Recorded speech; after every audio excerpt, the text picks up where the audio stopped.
Good day, welcome to Flip TV News. My name is Tolulope.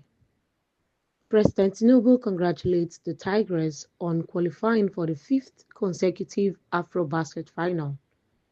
President Bola Tinubu warmly congratulates Nigeria's female basketball team, the Tigers, on their remarkable achievement of reaching the final of the 2025 FIBA Women's Afrobasket for the fifth consecutive time, following a hard-fought victory over Senegal. The president commends the resilience and dominance of the reigning champions, who have now defeated their Senegalese rivals for the seventh time, with a historic 75-68 win at the Palais de la Sports, Treichville, Abidjan, Côte d'Ivoire.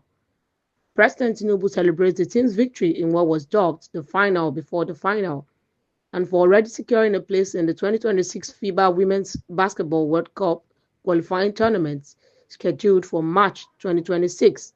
I have observed the discipline, focus, and team spirit consistently displayed by the Tigers throughout this tournament, qualities that have brought honor to our nation and earned respect for our players and coaches worldwide. I especially commend Rina Wakama, the team's first female head coach, whose leadership and experience, both on the court and now from the bench, continue to inspire the Tigers to new heights in this highly competitive sport. President Tinubu says. The president assures the Tigers of his support as they pursue their fifth consecutive Afrobasket title and seventh overall. Thank you for listening to Flip TV News. To enjoy the rest of your day. Good day and welcome to Flip TV News. My name is Tolulokbe. President Tinubu to new media influencers. Use your influence to foster unity, not division. Verify before amplifying.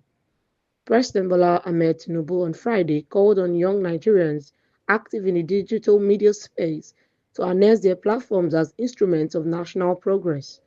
He urged them to build businesses that create employment, produce content that reflects unifying values, and serve as positive catalysts for societal development. He emphasized the critical importance of verifying information before amplifying it. At the opening of the Progressive Digital Media Summit, themed unveiling the critical role of new media in national development, President Tinubu said, "The generation has recognized this moment. We are using digital tools to innovate, educate, and demand accountability. But as your influence grows, so must our collective sense of purpose and responsibility. I urge you to continue using digital platforms to advance our nation's progress, build businesses that employ others, create content that uplifts and unites. Use your influence to foster unity, not division." He commended the creativity and resilience of Nigeria's youth as he described digital media as a driving force of economic and social transformation. It is no longer merely an accessory to life, he said. From developing innovative platforms to build vibrant online communities, you are demonstrating the determination that is redefining what is possible for this country. You're not waiting for the future, you're building it. Digital media is now a central driver of economic growth, civic engagement, and social change. It broadens representation for those previously unheard. President said his administration is committed to supporting digital innovation through the National Digital Innovation Fund and policies that promote a thriving startup ecosystem. However, he warned practitioners to remain vigilant against disinformation and cyber threats. Chief of Staff to the President Femi Gbajabiamila praised digital media practitioners who have consistently stood up for Nigeria and projected the nation positively on the global stage. We are the vanguard of a reborn Nigeria, determined to reach for the stars. Under President Tinubu's leadership, our nation has begun its long-delayed march towards greatness. The road may be challenging, but it is necessary, he stated. In a goodwill message, the special advisor to the president on information and strategy, Bayo Ononuga, highlighted the significance of the summit. He noted that lessons from recent elections in countries like the US and Germany underscore how digital media have become crucial battlegrounds beyond mere entertainment for shaping poll outcomes. However, social media is not a fair battleground. As a public square, it is often chaotic and unregulated.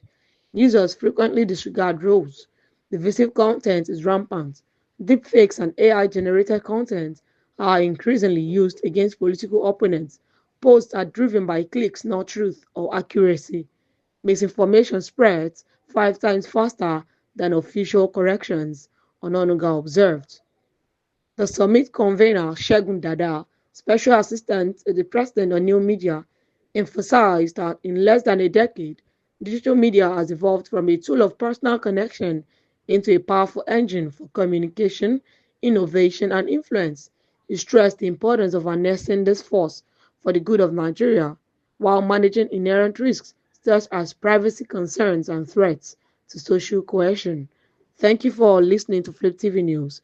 Do enjoy the rest of your day. President Godswill Akpabio has called on Senator Natasha Akpoti-Uduaghan to tender an apology, warning that the Senate is not a reality show.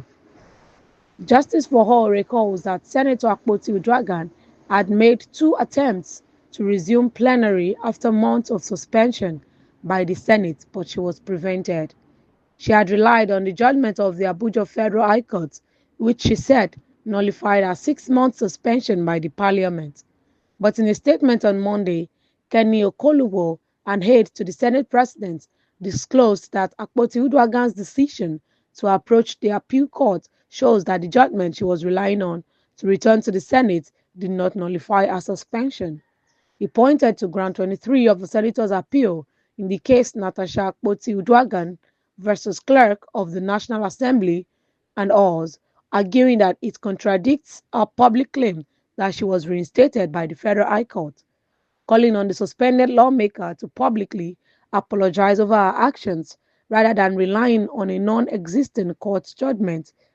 The Ground 23 of the appeal between Senator Natasha Akpoti-Uduaghan versus the Clerk of the National Assembly and 3 others reads, "The learned trial judge erred in law and abdicated her judicial duty when her ladyship, after rightly adjudging the appellant's suspension by the second respondent for a period of 6 months, as excessive outside the contemplation of the Constitution and the Enabling Act, as well as ultra-vires Section 63 of the Constitution, failed to expressly make a clear pronouncement, set aside and/or nullify same accordingly." Okolubo stated that this clearly showed that her ill intentions were premeditated when she invaded the National Assembly on the 22nd of July 2025, with street urchins describing Natasha's actions as a media stunt and deeply responsible. He said there was no official communication from the court to the Senate clerk or leadership directing her reinstatement. Instead, she arrived at the National Assembly with cameras and supporters in what was clearly a staged spectacle. The Senate is not a reality show. You don't force your way into a constitutionally regulated chamber, he added. Akpabio's aide noted that if the court had indeed ordered a recall, the Senate would have followed its internal procedures. He said the clerk would notify the Senate leadership, which would then deliberate before taking a decision. He said suspension of Natasha was personal but based on Senate rules and the Constitution, adding that it followed due process under Section 60 of the 1999 Constitution and the standing orders. Okolubo revealed all she needed to do was apologize publicly and the suspension would have been lifted. Even the Brekete family advised her to do so, but she refused. He maintained that her suspension did not affect legislative work in her Kogi Central constituency, revealing that her bills, including one establishing the Federal Medical Center in Ihima, moved forward during her absence. Okolubo warned that the situation could harm female political participation if left unchecked, noting that Nigeria has only 4 female senators. When one weaponizes gender and distorts the truth, it undermines real struggles and damages credibility. Thank you for listening to Flip TV News. Do enjoy the rest of your day.